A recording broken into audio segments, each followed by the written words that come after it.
everyone. This is Don Guccione, back with more quick and accessible health and fitness tips. We're continuing with our No Equipment, No Problem series. I'm going to explore something called the agility wheel drill, a lot of different iterations of it, but it involves multi-directional lunges, and it's great for strength, balance, agility, flexibility a little bit too as you develop the range of motion. And the grid you're going to make, I got an idea for a little template here. I got one of my son's snack crackers. You can see the little dots. There we go.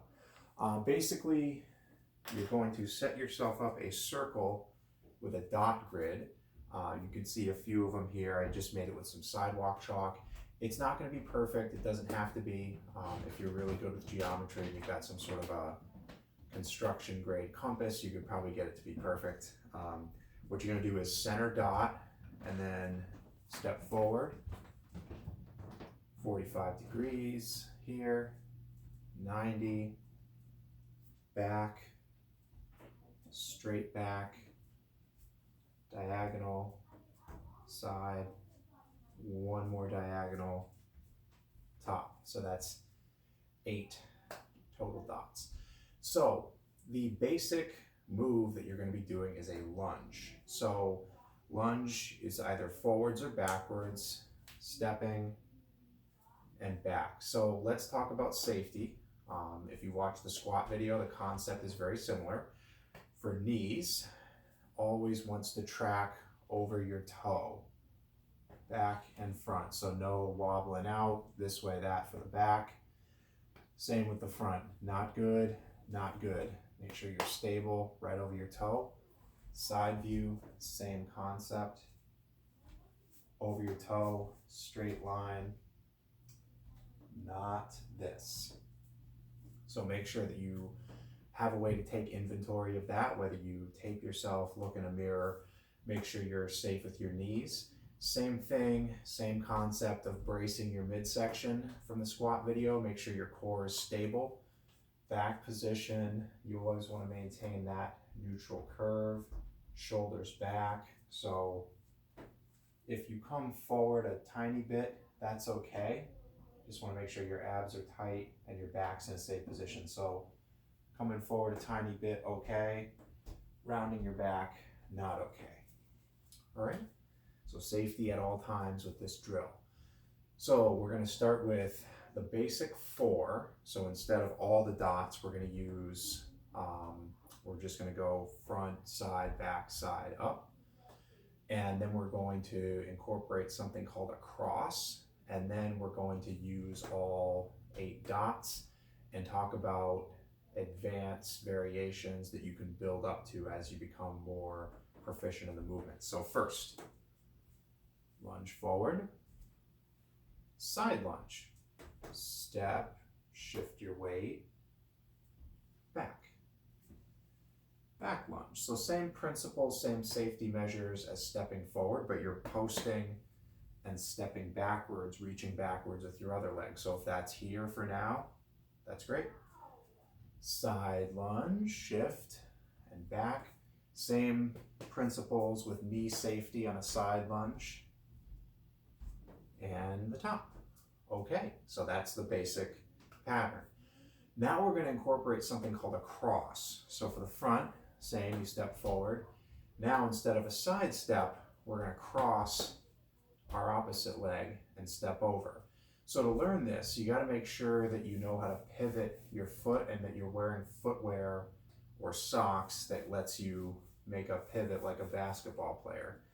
So to learn it, I'm actually going to use the intermediate step here, the diagonal. So I'm going to pivot, step, and come back. So for the side, you can even drop, step your pivot foot, turn, step, pivot, back.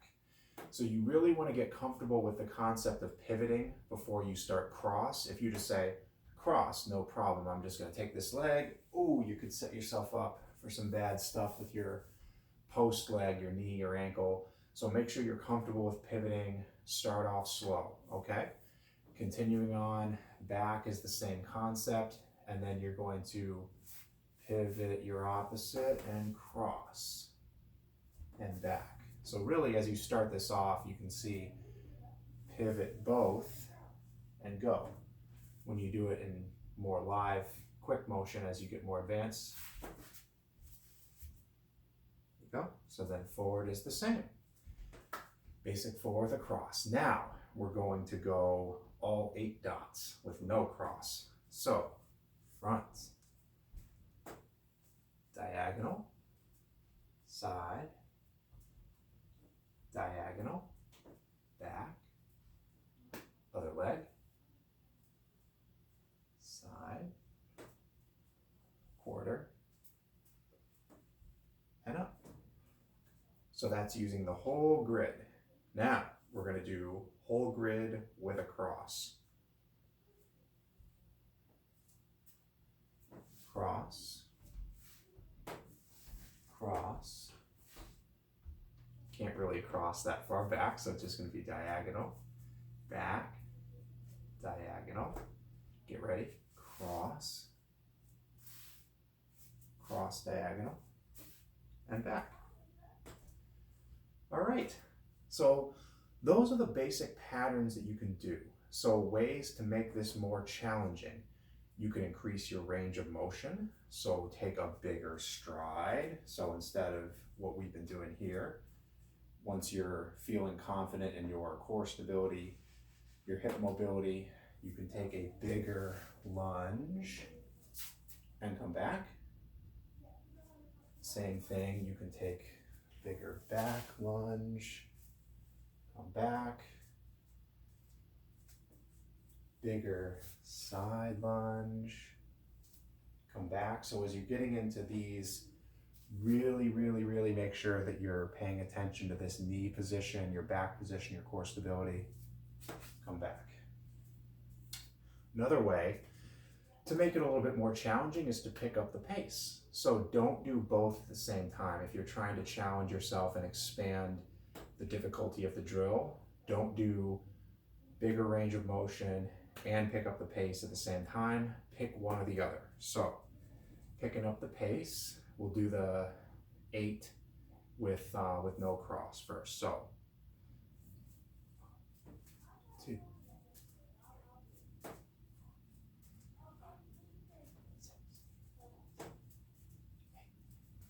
front, with a cross, cross, cross, back, back, back, cross, cross, up. All right, so don't increase difficulty all at once. If you want to test yourself with range of motion, when you make yourself your grid, you could say, okay, I've been doing this for a couple weeks. I feel pretty confident, feel pretty balanced. Let me move my dots out 3 inches, 2 inches. And then you can see the difference in the challenge, how much more difficult is it to balance as compared to previously. You could say, okay, I'm going to slightly pick up the pace. So there's not an exact science to that. You can give yourself a count as you're going. If you want to say like, okay, 1, 2, and 3, and 4. You could listen to music and pick yourself up that way. There's no exact really science to it, but you just want to make sure, okay, if I want to challenge myself differently, I've got ways to measure my progress. You could time yourself. That's another way. How much time does it take you to get through a full progression that you're doing? You could do as an exercise routine, you could do 5 in a row, take a break, come back. You could do 5 in a row, go do something else and come back. This is something that requires really no equipment. You just need some floor space, indoor, outdoor, something to make your grid with. It can be chalk, paint, it could be cones if you have them, it could be just household items. If you had a, say we'll call this a cone, but basically if you have items, you'd stop just short of it, and that's how you measure where your stride is. So lots of possibilities. Give it a try, let me know what you think, and we'll see you next time.